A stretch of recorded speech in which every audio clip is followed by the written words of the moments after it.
Well, I'm pretty excited because this is the all-new Porsche Macan, what Porsche calls the sports car of compact SUVs. And I'm excited because I have two Porsches. I've got an older 911 Carrera 4S, and I have a Cayenne SUV that we use as our daily driver. So I use both a sports car and I use their utility vehicle, and they've baked both, they say, into this, the sports car of SUVs. The basis of this car, as many people know, is the Audi Q5 platform. But Porsche says they've basically used that platform and built everything up that's brand new. Suspensions, engines, the way it handles and performs, staggered offset wheels, all kinds of things to make this a true Porsche. So we're here in California taking this new Macan on the racetrack at Willow Springs.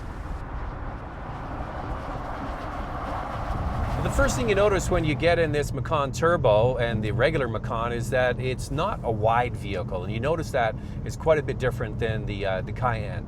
And so yes, there's a room for 4 people in here, but it's not the biggest vehicle, and with the slope of the rear window that compromises the amount of room you have in the back. They say with the seats up, there's 500 liters of cargo capacity, and with the back seats down, 1,500 liters of cargo capacity. The floor is actually quite long, but because of that rake, it isn't that big. Now inside, you've got this fabulous interior here, which is very reminiscent to all of the Porsche family now. Started out with the Panamera, went to the Cayenne and all their sports cars, and I love it. I have been on record, you watch any of my reviews, I love the interior of the new Porsches with this sort of lots of buttons in the center here. It looks confusing at first, but when you're driving along like this, and you want to change anything, bam, you just hit a button. You don't have to go in the controller or change anything. It's very simple. So the turbo at the core is different than the base unit because it's got a 3.6 liter V6 engine with twin scroll turbochargers on there, and what you get is 400 horsepower and 406 foot-pounds of torque.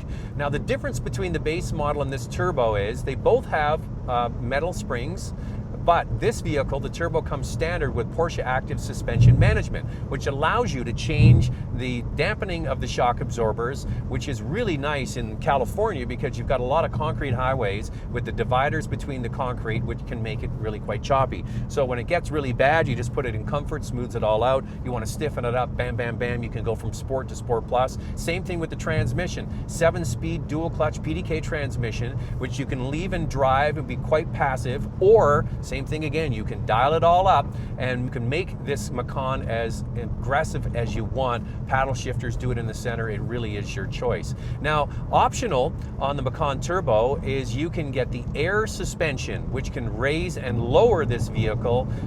This sort of basic stance is 15 millimeters lower than the regular turbo, and you can jack it up for going off-road. Now, the reality is most people are not going to do that with this vehicle. They're going to use it for everyday use, but it's an interesting option if you want. So we're heading off to Willow Springs to really exercise this turbo on the track.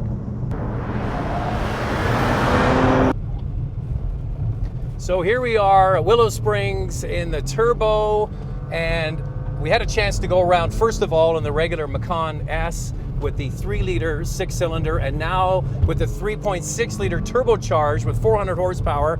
But the more significant changes are the PASM, which is standard. It's optional on the Macan, and you also have the Sport Plus with the Sport Chronos package, and that really makes a big difference. It takes the PDK to a whole other level and just lets you focus on the course because the shifts are so quick that it does all the work for you, really. 21-inch wheels versus the 19s on the Macan S makes a massive difference in the corners. So the extra boost and the fashion in which the turbos come on really makes the most out of this platform. So where times the other car may be sliding around a bit more, the bigger tires on this car make a massive difference. But boy, this is fun. This is fun. This is what it's all about. How many Macan owners are actually going to go to the track? I doubt many, but to know that you have the capability inside your daily SUV is kind of a lot of fun.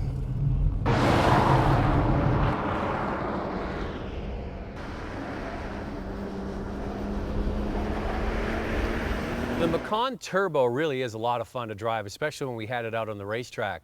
It comes with more standard equipment, as you would imagine, and a little bit more power.